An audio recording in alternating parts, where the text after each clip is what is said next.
Welcome to Ion Franchising, where you will learn the A to Z's of franchising. Hello, everyone, and welcome back to another fabulous episode of Ion Franchising. I am your host, Lance Graulich, and today we have an amazing woman who is one of the best restaurateurs, corporate execs, has been with so many brands, amazing brands over the years. I'll let you hear the story from her in a moment, but chairman of the board, Red Robin, president of Sonic, and now she's going to tell you why she's gone to the dark side or the light side, maybe. She's going to be a franchisee of Donato's. She already is. So welcome to the show, Pattye Moore. Well, thank you. I am really happy to be here, Lance. Pattye, it's so nice to have you. And, I can't wait to hear, how did you get into the restaurant business, the crazy world of restaurants? And as a franchise broker, it's apparently the sexiest business to get into. Everybody thinks because they eat in restaurants that they can obviously run them. Right, Pattye? That's right. Well, the headline is I've spent almost 30 years in the food service business on the corporate side. The probably more interesting story, and the rest of the story, is how I got there, particularly into food service, and then how I wound up with Donato's. So I have a public relations degree from the University of Oklahoma, spent my career living in Oklahoma, both sides, Tulsa and Oklahoma City, went to work, second job out of college for the biggest ad agency in Oklahoma. Sonic was their largest client, but I made it very clear that I didn't want to work on Sonic. I had worked in a restaurant when I was in high school, and I hated it. I hated being yelled at all the time by the managers, and then their parting words would be, now go out there and be nice to the customers. Oh, yeah. And I just didn't like the industry, and I vowed I would never work in the restaurant industry. Famous last words, huh? Yes. So anyway, I'm at the agency. I'm happily working on other business. Been there about a year, and I find myself at a community event, a dinner, and I am seated next to Steve Lynn, chairman and CEO of Sonic, our largest client. Delightful man. He found out through the course of dinner, obviously, that I worked for the agency, and that my previous job, I'd been a speechwriter for the CEO of that company. He hired me on the spot as a speechwriter, not just for Sonic 85% franchised. He spoke at a lot of franchise events, but he was the incoming chair of the International Franchise Association, an organization I'd never even heard of. I wanted to say, no, I'm sorry, I can't do that. But biggest account of the agency, I reluctantly said yes. So when I would meet with Steve and say, what do you want to talk about, either to Sonic or the IFA, he would look at me and say, I'm not sure.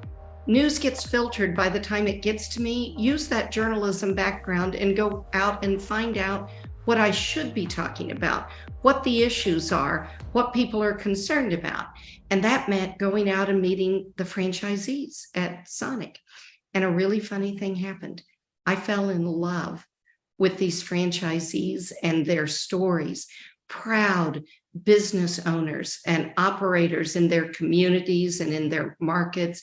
Many of them on the Sonic side had gotten introduced to Sonic because they were bread truck delivery guys, and they loved Sonic and saw an opportunity and bought into a franchise, and then through a lot of hard work became bigger and bigger franchisees and multimillionaires, but they never lost sight of their customers, their employees. They took great pride in being community members, and I gained so much respect for the business. And then I learned a lot about franchising with the IFA work I was doing. A few years later, Steve offered me the job as vice president of marketing for Sonic, which I readily took.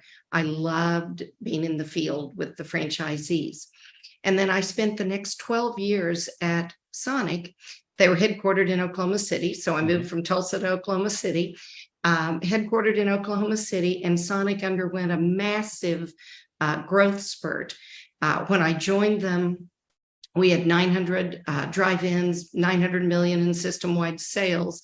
Over my 12 years, I took on franchise relations, purchasing, became president of the company with responsibility for company store operations, franchising new franchisees, and just had the most remarkable time. I retired in 2004. We had 3,000 drive-ins, 3 billion in system-wide sales. I was exhausted, but it had been just a great ride. I was on the board, stayed on the board for a couple more years, did some consulting with them. And then in 2007, Red Robin came calling. I really like hamburgers. I really do. Red Robin came calling and asked me to join their board. I was on their board for 12 years. Red Robin was mainly corporate stores, did have some franchising, but the balance was corporate. Was chair of their board for 10 years. And that's how I met Donato's. The management team embarked on a test with Donato's to, clever words, nest pizza inside a Red Robin restaurant. Pizza and burgers, two most ordered out food. And so pair really together. And we got to taste as board members the Donato's pizza and follow along on the test. And Red Robin found Donato's because they were looking for a really high quality, well-run pizza franchise. And so the test was very successful. Customers loved it. It was great for both companies, great for sales. And then in early 2019, there was a management change at Red Robin, and I wound up stepping in as the interim CEO. And we were just beginning the negotiations with Donato's to become a franchisee, a non-traditional franchisee. So I got to the opportunity to work with our Red Robin team and meet all the folks at Donato's. I got to meet Jim Grote, the founder, Jane Grote Abel, the executive chairwoman and chief purpose officer. I love Jane. Got to meet Tom Krause, the CEO, and a host of other folks. And I was so impressed with their business integrity, their compassion, their passion, I love their product. That was proven. Our customers had loved it. And so we negotiated a franchise agreement and became Donato's franchisees. And Red Robin began the process, slowed down a little bit by COVID, of rolling out Donato's into all the Red Robins. I then retired from Red Robin in 2019 and thought, what a wonderful experience. What great brands, Red Robin and Donato's. And that was all I thought about it. Then in 2022, probably in the spring of 22, I was talking to my good friend, Scott McLean. He and I'd spent 8 years at Sonic together. I was president, he was CFO. And when I retired, he became president of Sonic and stayed for a number of years after that. I'd known his two sons growing up. We knew each other's families, and I knew they were looking for a franchise opportunity. And all of a sudden it hit me, Donato's, they should do Donato's. Red Robin had protected radius around each store, but in some markets like Oklahoma, the rest of the market was virgin territory, and good for both brands, good for Red Robin. If other Donato's come up, it worked well. So I told them about Donato's and said how much I love Donato's. And I said, if Will and Matt, that's his two sons, Will and Matt McLean, if they're interested in Donato's, I'll partner with them. And so they went up to Columbus, met the folks, and they loved Donato's. And we became franchisees. Franchise partners is what they call us at Donato's. We'll open our first store in Edmond, Oklahoma, August 15th. Matt and Will still live in Edmond. I lived there for 24 years before I moved back to Tulsa. And so we're so excited. What a story. What a story. And it sounds like you might have told this story a few times before. I think I might have, yes. It usually takes longer, though. I will tell you, I shortened it for you. No, this is a great story. So let's start with, let's kind of break down, what is Donato's for those that have never seen a Donato's? I think a lot of the audience definitely knows Sonic and more than likely Red Robin. Talk about Donato's. What is it? What makes it special? Okay, well. And how big are the locations you're building? What does that prototype look like? Okay, so Donato's Pizza is a 60-year-old fast casual pizza brand headquartered out of Columbus, Ohio. First, I'll start with the product because, as you know, that's table stakes in the restaurant business. They are famous for edge-to-edge toppings. They're thin crust pizza. They weigh every ingredient, and they put 100 pieces of pepperoni always on their large pizzas, and the toppings go all the way to the edge. There's no crust. They're really known for quality, for consistency. They make their own dough. I mean, they do a lot of that. They also have great sandwiches, subs, wings. They have a variety of items. It is primarily delivery and pickup, although each location has some inside seating. The average location is about 1,800 to 2,200 square feet. And again, do a lot of delivery, have their own delivery drivers, also work with third-party delivery companies. But first and foremost, they're known for their pizza. They're also known for their purpose. They are very focused on being great community partners and known for giving back to all the communities they're in and taking really good care of their employees. Obviously, I got to know all of that side of them. And so that's what Donato's is. I think they have a saying that every piece is important. And they're not just talking about every piece of pizza. They're talking about every piece is their employee, their vendor, their community partners.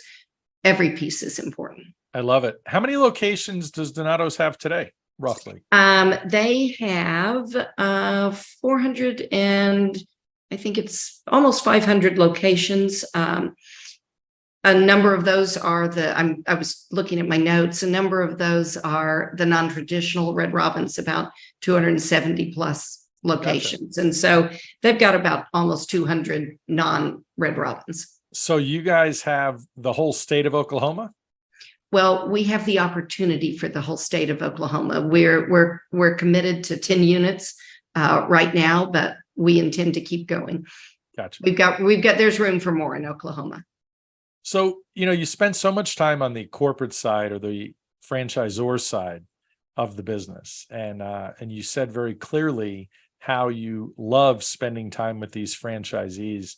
We have a lot of listeners that don't even know whether a franchise is right for them. At any one point, Patty, that, what is it? 60% of America at any one point dreams of being their own boss. They just don't necessarily know where to go and how to start. So when you think of franchising, obviously there's franchises at every investment level. Restaurants can be a big investment. Donato's is how much to open on average? I mean, it depends on the market and the cost in the market, but $450 to $800 or $900, depending on the market. And even thinking back to your days at Sonic, there was a lot of those bread drivers, truck drivers or delivery drivers. I'm sure they got SBA loans. The Small Business Administration's quite generous. You put your 20% down or so. Is that what you've experienced as a franchisor when you were? I'm sure you asked them all these questions. How'd you make your money? How does it feel now? What's changed in your life? Right.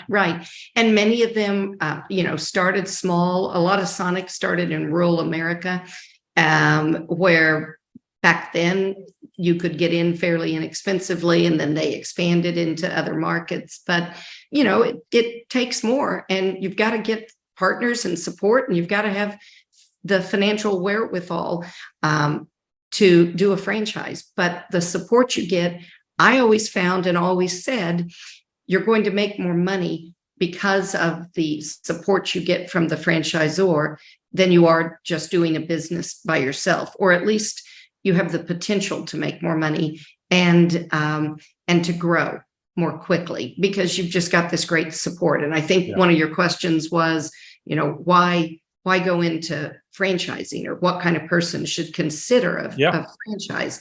Well, what I used to say and what I still believe is, if you want to be your own business owner, because even if you're a franchisee, you still own your business. You are responsible for your brand and your community, and it's up to you how hard you work and how much money you make. Right. So if you want to do that, if you want to own a business, but with the support of a proven system that will train you, that will help you with operations, that will help you with supply chain, that will help you with marketing, and that will give you a community. And you have a great community of other franchisees who have done this before. They've made the mistakes that they might keep you from making, but you get a support and they want you and need you to succeed. So if you want that kind of support, and if you're willing to have guardrails and follow the rules, there are brand standards and operation standards, and they're really very helpful. If you're willing to do that, and if the other thing I often looked for was if you're a learner, if you really want to learn from others and study what they've done in other markets, then being a franchisee is great for you. But if you want to be your own boss and you want to innovate on the fly and you don't want anyone telling you what to do, then you probably should just be a business owner and not a franchisee. Don't get married and don't get into a franchise. Right. I won't speak to the first one, but I will say don't get in a franchise. And franchisors want to hear franchisees' ideas, some of the best ideas out there. And I know Donato's would tell you that, and I can speak to it at Sonic. Some of the best innovations and ideas came from franchisees. We only asked that they collaborate with us. And if they were brand new, do it our way first, and then tell us how to do it better. A lot of people forget or don't even realize the massive amounts of collaboration in the best brands, because there's a lot of smart brains out there. If you have top performing franchisees at a brand like Sonic, why wouldn't you harness all of that, call it brain trust, and get everybody together and figure out how to take those best practices even to the next level? Right. You know, Matt and Will and I just got our invitation to our first franchise partners meeting, and they said, "Are you going?" And I went, "Are you kidding? Yes, I'm going. Of course. Of course I'm going." And good franchisors want you to talk to the other franchisees. Matt and Will have been to Jacksonville to talk. We've talked on the phone to a multitude of franchisees, and that's just all helpful. We're going to make a lot of mistakes, hopefully, maybe some new ones. Yes. You don't want to make the same mistake twice, right? If you can help it. So let's talk a little bit more, drill down a little bit more on franchisees, like at Sonic specifically. There's a lot of successful people that came in with not that much, leveraged their money, I am sure, built multiple locations over time, and became multimillionaires. And then there are people that weren't as successful. Hopefully a lot less people were not as successful. Why are people not successful at in a franchise? And you mentioned some of those things before. Is it that they don't work hard, that they think it's going to be easy, they become their own boss and they kick their feet up? And likewise, what is the recipe for success? I know hard work is a big piece of it, but any other things to share for those folks listening? Because sometimes people lack the confidence before they get into their first business, and they get so worried and they get so stuck. Am I going to lose my money? What's going to happen? Oh, wow. That's a lot of question to unpack, but you're the person to answer, of course. Right. So, first and foremost, particularly in the restaurant industry, we're in the people business. We just happen to sell burgers or pizza or whatever else. We're in the people business. In most cases, we're not waiting on every customer. We're not cooking every burger. So I think the biggest way franchisees get in trouble is not treating their employees well. And they have turnover. Like your experience as a kid. Like my experience as a kid. They have turnover. People don't stay with them. They don't work for them. And when you have turnover, you give bad service and you deliver bad product. And it is really hard to climb out of that, because often to climb out of that, you have to buy the sales back. I had one instance in Sonic when I went to a market. I won't name the market or any other players, but a new franchisee, he had to close his store because all of his employees quit. The entire team quit. And when I met with him and drilled down why, it was because he hadn't hired enough people. An employee had asked off to go to prom, and he told her no, and the entire team quit. And so you've got to be flexible. You want great employees, and that means you have to kind of meet them where they are, which means hire enough, let them work it out among themselves, but have flexibility. Yes, you might have to hire more people. That means more paperwork. That means more payroll, but you want a happy team working for you. So I see with franchisees, probably the biggest mistake is trying to cut corners. The other one, I had one of Sonic's most successful franchisees. He was actually the one that helped persuade me to take the job at Sonic. He said to me one time, I will never go broke with a lot full of happy customers. And that saying has always stuck with me, because what it meant was he was going to do what it took to make the customers happy. If they screwed up, he was going to give them free food. And if he needed more employees, he was going to hire more employees. And he grew from, I think he might have been one of those bread truck drivers who started out really small, became a multi-millionaire and a large multi-unit franchisee with lots and lots of different, I can't even remember, 50 plus Sonics or maybe even 100. Amazing. And the exit strategy, a lot of people don't realize that franchisees, when they go to exit, if they don't hand the keys to the next generation of their family and they truly go to exit, you can exit for 3, 4, 5 times cash flow, 5 times your EBITDA, Yes. or possibly more, depending on the market, depending on what's going on. So I'm sure you've seen plenty of those happy stories in your lifetime.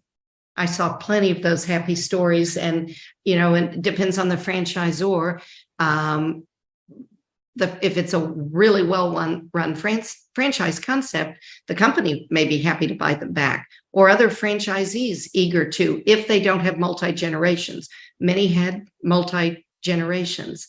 And, Sonic was a slightly different in that the general managers and the supervisors were all owners. They had a small percentage interest in each restaurant that they owned or supervised or managed, where the franchisee might own 50 to 60%. Even the company stores, we owned 51% and pushed the rest of the ownership down because Sonic's founder believed owners make better managers.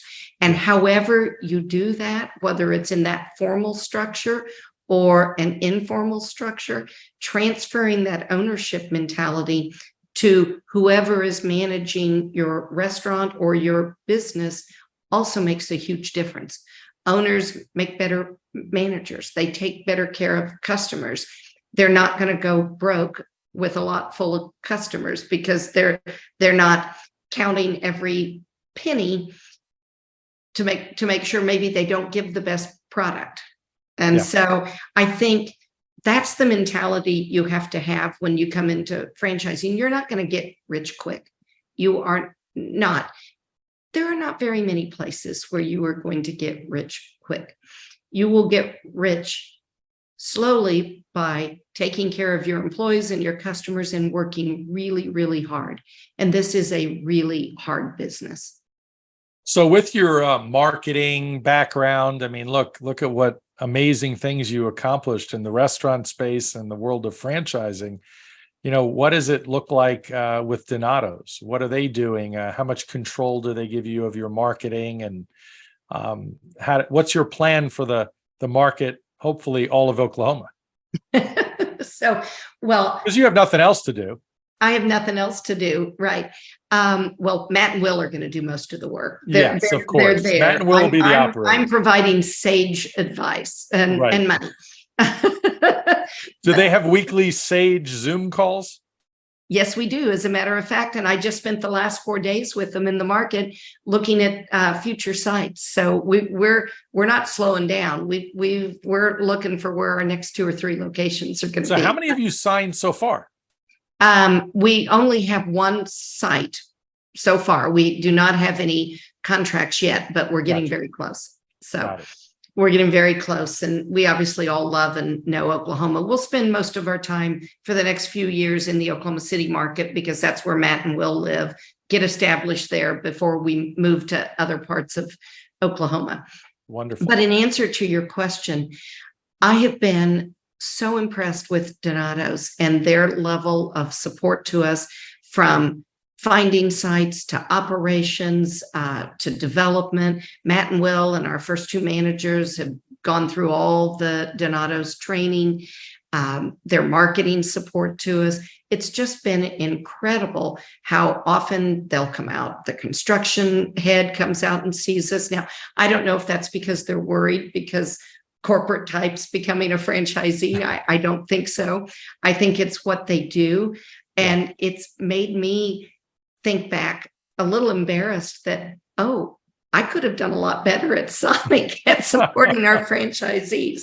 So they give us a lot of support. They give us a playbook. They have marketing vendors and media partners that they already work with, but we get some freedom to choose. We have a marketing spend that we need and want to do, but we are taking advantage of all of that support and help that they give us, and they've got great quality materials, and we're concentrating on local store marketing in our community.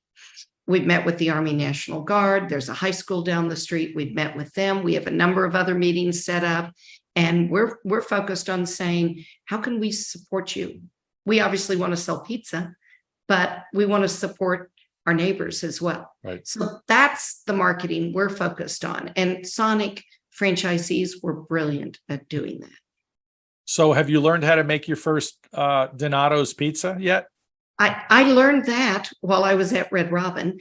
And you did? That's right. Okay, yes, good. I learned that at Red Robin. And Donato's, they're kind of engineering productivity geniuses. They're constantly figuring out ways to make this really easy. In fact, it was easier than making burgers. I mean, because every ingredient is weighed. You're not counting out pepperonis. You know exactly the weight of everything you put on it. And the other thing Donato's does is we tell our customers, it's printed on the receipt, every ingredient and the weight of every ingredient makes it really, really easy to do. So do you charge by the ounce? No. Just kidding. We do not charge by the ounce. So I could probably step in a pinch. I would be so slow that they would kick me out. But you know how to do it. That's where all good owners have familiarity with the process, right, and what people are truly going through. But you don't have to be the best at any one particular position. No, but you have to be the best at taking care of the people who are the best at it. Absolutely. And I absolutely love that. So, as we get to the end of this, dark side or bright side? I mean, what side are you on now? Obviously for you, you're no longer in corporate and you're finally a franchisee, and it's got to feel pretty good. It's got to be the light side or the bright side. Right. Well, it took me a long time to get approved as a franchisee, right? To get to it. I think they're both the light side. I loved being on the corporate side, but I also think I'm going to love this journey as a franchisee. And we will respect what corporate does. And I already know they respect what the franchisee does because we're really important to them. And it's really important to them and to the Donato's brand that we do it right. The last thing I might say, because I forgot to mention it, if you're going to get into whether it's business or a franchise, make sure you grow a passion for the business you're in. And you can be passionate about any business as long as you take the time to learn the backstory, meet the founders, learn the story of the founders, learn what they went through. ask people to tell you the story, and then meet the franchisees, meet the vendors, meet anyone you can that's associated with the brand. And if you can't fall in love with it, then that's not the one for you. Yes. Yes. And I when I walk the people through the process, I have people panicked because in some instances they're talking to more than one brand. It's almost like dating two people at once. And I tell them it's okay. Go further in the process with both, and you will figure out you're not going to fall in love with both. You're going to something, whether it's a culture fit, whether it's a financial thing, whether it's a territory availability thing, something will show itself, if you will, that one is better for you than another. That's just the way it goes, but it needs to be a fit, right? Yeah. And it might take 9 months to find that fit. Yeah. Awesome. No, you've been fantastic. Any other final thoughts, tips for anybody listening before we let you go today? When you're in Edmond, Oklahoma, come to Donato's. That's my final tip. Love it. Love it. Love it. Thank you so much, Pattye, for spending time with me. You're awesome. And we'll stay in touch for sure. All right. Thanks, Lance. My pleasure. Thank you very much for listening today. Please like, follow, and subscribe. This is Lance Graulich. Until next time.